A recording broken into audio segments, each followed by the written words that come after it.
안녕하세요. 조셉입니다. 반갑습니다. 오늘은 제가 방글라데시에 오게 됐고 방글라데시에 살게 된 이유에 대해서 한번 말씀을 드리고 싶어요. 왜냐면 제 전반적인 가치관의 모든 것이 사실 이 방글라데시에 와서 사실 제가 고등학교 때부터 왔기 때문에 저의 가치관 형성에 가장 큰 영향을 미친 게 바로 이 방글라데시라고 생각을 해요.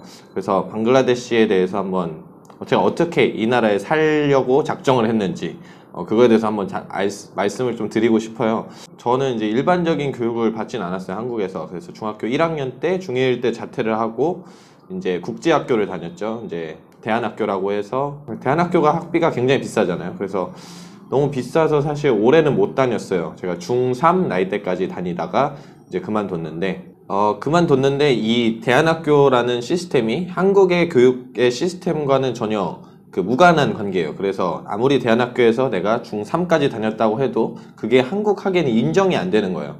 그래서 제가 다시 보통 아이들처럼 따라서 한국 교육을 받으려면 다시 중학교 1학년 과정부터 해야 되는 거예요. 그래서 어쩔 수 없이 검정고시라는 시험을 보게 됐죠. 그래서 검정고시라는 시험을 통과를 했고 중3 나이에 이제 고등학교 검정고시, 그러니까 대입 검정고시를 봤죠.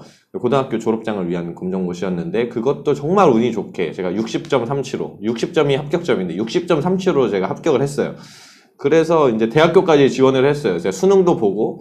그래서 원래 저희 아버지의 계획은 이제 제가 어떤 지방대학교를 진학하고 그 다음에 군대를 빨리 갔다 와서 좋은 대학원에 젊은 나이에 갔으면 하셨는데 물론 제가 이제 60.37로 그리고 수능도 어머니가 뭐 그냥 포크 들고 가라, 그냥 가서 다 찍고 와, 이 정도로 말할 정도로 저는 정말 누구보다 수능을 빨리 끝냈어요. 그래서 그 시간이 정말 지겨웠는데 그래서 그냥 시험을 다 찍었더니 7등급이 나왔어요. 뭐 이 정도면 잘 찍은 거죠, 그죠? 그래서 7등급이 나왔는데 뭐 제가 원하는 과, 뭐 사실 그때 원하는 과도 없었죠. 중3인데 철없는 나이인데 그냥 게임만 좋아하고 이랬던 나이인데 다 떨어졌어요. 운이 좋게 떨어졌다고 저는 생각을 해요. 지방대에 다 떨어졌거든요. 그 다음에 이제 갑자기 원래 방글라데시에 살고 계시던 저희 삼촌이 있는데 삼촌한테 연락이 온 거예요. 그래서 원래는 저를 보내는 게 아니라 저희 형을 보내라고 했어요. 왜냐면 이제 해외에서 고등학교 과정을 한 3년 정도, 이제 제일 적게는 3년, 그래서 3년 특례라는 이런 방법이 있어요. 그래서 그러면은 그 3년 특례를 받아서 가면 조금 더 이제 한국에서 경쟁하는 것보다는 조금 더 경쟁이 줄어들어서 좋은 대학교를 갈 수 있다고 하더라고요. 그리고 저한테는 이제 영어를 좀 더 특화해서 영어 특기생이나 이런 걸로 가라고 하시더라고요. 그래서 그때는 뭐 아무런 그런 거 없이 그냥 새로운 나라에 가는 게 너무 설렜어요. 그게 제 첫 번째 비행기였거든요. 비행기를 타고 15일 만에 그냥 결정을 해서 바로 방글라데시에 가버렸는데 솔직히 너무 열악한 거예요. 처음에 갔는데 처음에 이제 삼촌 집에 갔어요. 그래서 생각했던 것보다 집은 너무 좋은 거예요. 막 60평짜리 아파트에 거기에 막 청소해 주시는 분도 있고 그리고 운전기사도 따로 있고 그래가지고 좀 뭔가 부잣집 도련님 같이 이제 사는 느낌이었는데 첫날 밤에 가서 막 짐을 막 풀고 잤어요. 정신없이 잤는데 제가 이제 모기장은 거긴 모기가 너무 많아갖고 모기장을 이렇게 치거든요. 모기장에 이렇게 손을 대고 잤는데 30방 넘게 손에만 물린 거예요. 중3 나이에. 그러니까 어머니가 이걸 보시고 너무 마음이 아프셨는지 한국에 돌아가자고 하시더라고요. 근데 제가 그 어린 나이에 왠지 모르겠는데 있고 싶다고 했어요. 그때 막 40도 넘어가고 낮에 나가기만 하면 땀 줄줄 흘리고 집에 에어컨 안 켜면은 땀이 줄줄 흐르는데 방글라데시 그때 전기도 안 좋았거든요. 그래서 1시간 전기 들어오고 1시간 전기 나오고 그래서 뭐 사는 게 사는 것 같지도 않았고 뭐 한국만큼 인터넷이 빠른 데도 없잖아요. 거기 인터넷도 엄청 느린 데다가 그때 뭐 한때 막 메이플 스토리 엄청 유명할 때였거든요. 그때 막 메이플 스토리를 하는데 뭐 기술을 한번 썼는데 만화가 안 달아갖고 막 두세 번씩 쓸 수 있고 막 이런 뭐 이상한 나라였어요. 저한테는 처음에. 근데 왜 그때 제가 거기서 살고 싶다고 했는지는 모르겠어요. 그래서 일주일 만에 이제 학교 개강을 하는데 그때 막 수학여행 기간이어서 바로 저는 학교에 들어가지 않고 바로 수학여행을 같이 따라갔어요. 입학 안 하고. 그래서 이제 거기서 친구들 막 만나면서 또 정이 쌓였죠. 뭐 그 나이 때는 뭐 하룻밤만 자면 베스트 프렌드 되는 거니까. 정이 쌓여서 이제 어머니는 다시 이제 한국으로 가시고 저의 이제 삶이 시작됐죠. 그러면서 이제 많은 뭐 힘듦을 많이 느꼈어요. 뭐 일단은 뭐 가족관 이런 게 많이 다르니까. 그래서 사춘기가 좀 늦게 와서 막 반항도 많이 하고 저희 삼촌한테도 뭐 삼촌 집에서 안 살 거야, 뭐 친구 집 가서 살 거야 막 이러면서 이제 삼촌이랑도 이제 관계가 그렇게 좋지는 않았어요.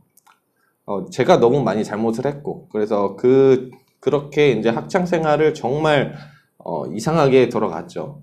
그리고 원래 제 꿈이 있었어요. 제 꿈이 원래는 개그맨을 하는 게 꿈이었어서 지금 공부를 다 놨거든요. 그래서 제가 시험만 보면은 뭐 한국은 뭐 40점도 점수라고 나오잖아. 근데 여기는 60점 밑으로 나오면 다 F인 거예요.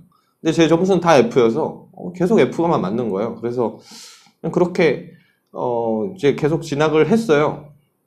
그러다가 당연히 공부를 안 했으니까 뭐 시험 보는 거에도 뭐 워낙에 제가 포크 실력이 있기 때문에 수능도 다 찍고 나왔기 때문에 뭐 그런 거에 대해서 걱정을 하나도 안 했는데, 뭐 시험을 봤어요. 시험을 보는데 그날따라 우리 그 선생님께서 이제 생물학 시간이었어요. 바이올로지 시간이었는데 시험지를 주셨어요. 당연히 저는 공부를 안 했죠. 그래서 시험지에 이름을 적고 다시 선생님께 그 시험지를 다시 드렸어요. 선생님이 좀 열을 받아 하시더라고요. 그래서 한번 도전은 해봐라 하면서 이를 꽉 무시고 저한테 하셨죠. 근데 그때 저는 또 막 반항하는 이런 반항심이 생겨가지고 그때 그냥 저희 학교 같은 경우는 이제 찍는 게 없이 다 주관식이었어요. 그러니까 제가 포기를 했죠. 그래서 그냥 그 문제에 있는 걸 그대로 베꼈어요. 그냥 문제 1번 뭐입니까 하면은 답에도 뭐는 뭐입니까 이런 식으로 그냥 써서 보내버린 거예요. 그리고 선생님한테 드렸죠. 선생님이 이미 열받아 있는 상태였는데 제가 그때 유일하게 빠졌던 게 기타였어요. 기타 치는 거. 그래서 매일 학교에 기타를 두고 다녔는데 저희 조그만 학교여서 제 옆에 기타를 두고 있었는데 이게 갑자기 너무 치고 싶은 거예요. 그래서 선생님이 잠깐 나간 사이에 기타를 열고 기타를 시험 시간에 친 거예요. 그래서 선생님이 들어와서 봤으니까 당연히 얼마나 열이 받으셨겠어요. 그래서 그때 진짜 얼굴이 빨개지면서 열이 받으셔가지고 교장선생님한테 말하겠다. 그래서 교장선생님한테 또 끌려가서 이제 이제 한 학기는 아니지 일주일 동안 제가 정학을 맞았어요. 그러면서 아버지한테도 연락이 가고 정말 많은 일들이 있었죠.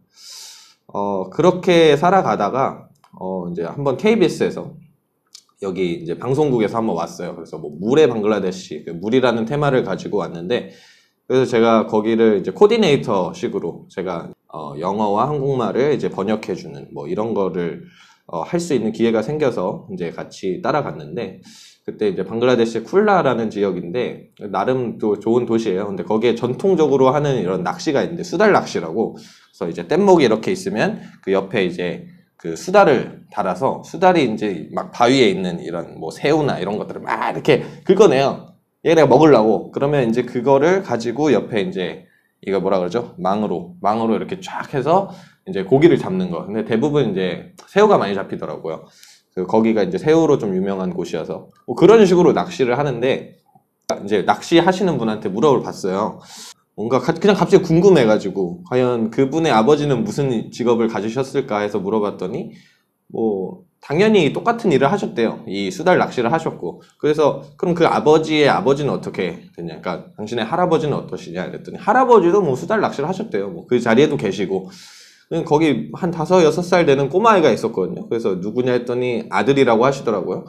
그래서 그러면은 그 선생님의 아들은 나중에 무슨 일을 합니까? 했더니 당연히 수달 낚시를 해야 된다는 거예요. 저는 어렸을 때부터 공부도 안 하고 그냥 개그맨이라는 꿈을 가지고 저랑 비슷한 나이였을 거예요. 제가 그냥 테레비 보면서 막 옥동자 나오고 막 이런 거 보면서 막 재밌으니까 나도 그냥 하고 싶다 이런 생각을 막 가지고 있었을 때 이 아이는 벌써부터 운명이 정해져 있었던 거죠. 그냥 이 사람은 태어날 때부터 너는 그냥 수달 낚시를 해야 돼. 그래야 우리 가족이 살아나.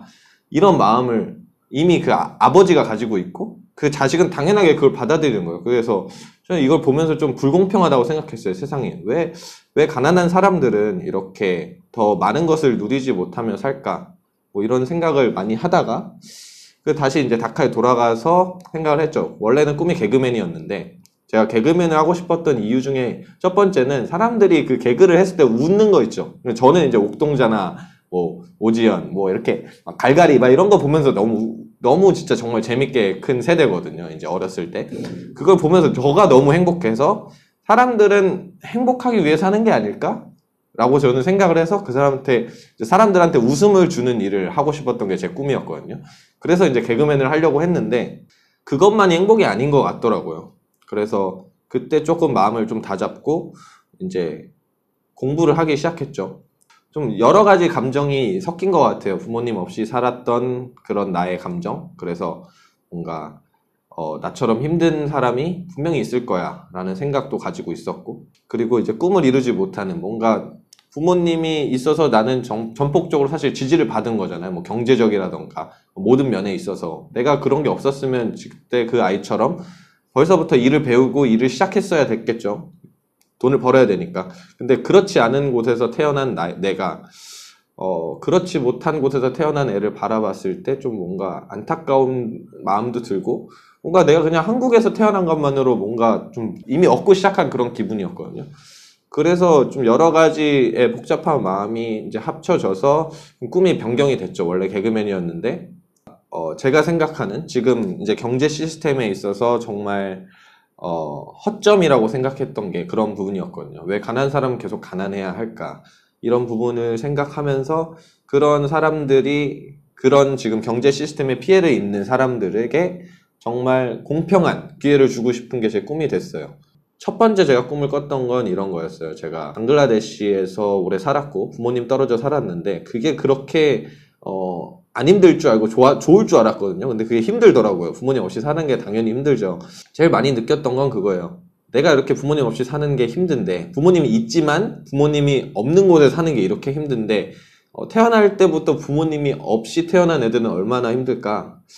그러면 내가 그 아이들의 어떤 희망이 돼줄 수 있지 않을까? 내가 지금 겪고 있는 그 아픔을 내가 그 애들의 마음을 어느 정도, 정말 요만큼이라도 이해할 수 있는 사람이지 않을까? 이런 생각을 하면서 원래 첫 번째 꿈이 이제 고아원이었어요. 두 가지를 이제 하고 싶었던 거죠. 정말 부모님이 없는 아이들의 고통을 좀 같이 얘기하면서 풀고 싶은 부분이 첫 번째로 있었고, 그리고 이 사회에서 해주지 못하는 불가피하게 생기는 정말 가난한 사람들이 계속 가난하고 자기가 원하는 꿈을 이루지 못하는 그런 부분들에 있어서 제가 그 아이들에게 그런 꿈을 실현해 줄 수 있는 사람이 돼보자 해서 첫 번째로 이제 고아원이라는 거를 설립하고 싶다라는 꿈이 이제 완벽하게 바뀌면서 그때부터 공부를 시작했어요. 그리고 제 머릿속에 계속 맴돌았던 건 딱 그것뿐이었어요. 왜 계속 이 경제 시스템은 가난한 사람은 가난하고, 그리고 가난한 나라는 왜 계속 가난하고, 잘 사는 나라는 계속 잘 살게 될까? 이런 부분이 너무 컸어서 경제학을 공부하기 시작했죠. 그때 당시에 이제 방글라데시 현지 선생님이 계셨는데 그분이 저를 정말 열심히 가르쳐 주셨어요. 제가 영어도 잘 못했고, 그렇다고 뭐 현지어를 할 수 있는 것도 아니고, 그렇지만 그 선생님이 또 한국말을 할 수 있는 것도 아니었어요. 근데 막 온몸으로 막 설명을 해주시더라고요. 그러면서 정말 공부에 대한 좀 흥미가 조금 생겼고, 그래서 이제 고등학교 3학년을 진학하게 되었죠.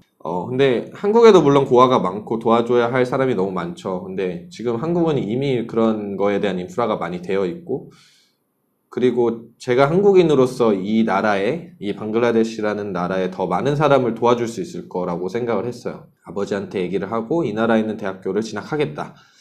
그렇게 결심을 했죠.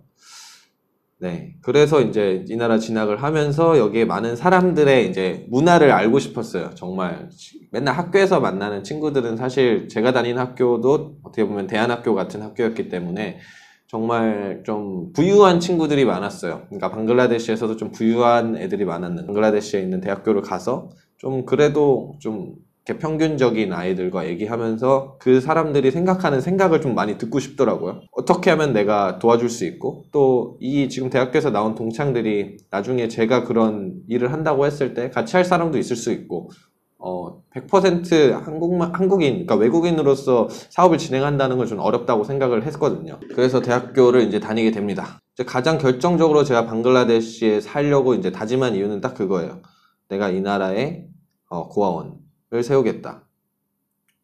더 많은 얘기를 더 하고 싶지만 오늘은 여기까지 제가 방글라데시에 오게 된 이유. 방글라데시에 오게 된 이유는 아니죠. 방글라데시에 내가 살기로 한 이유. 작정한 이유, 이것이 바로 그겁니다. 물론 아직까지도 꿈이 바뀔 수 있다고 생각해요. 방글라데시의 사람뿐 아니라 뭐 다른 데도 정말 도움이 필요한 데가 많으니까. 네, 아직까지는 제가 가지고 있는 꿈은 그렇습니다. 네, 오늘도 봐주셔서 감사하고요. 안녕히 주무세요. 굿나잇.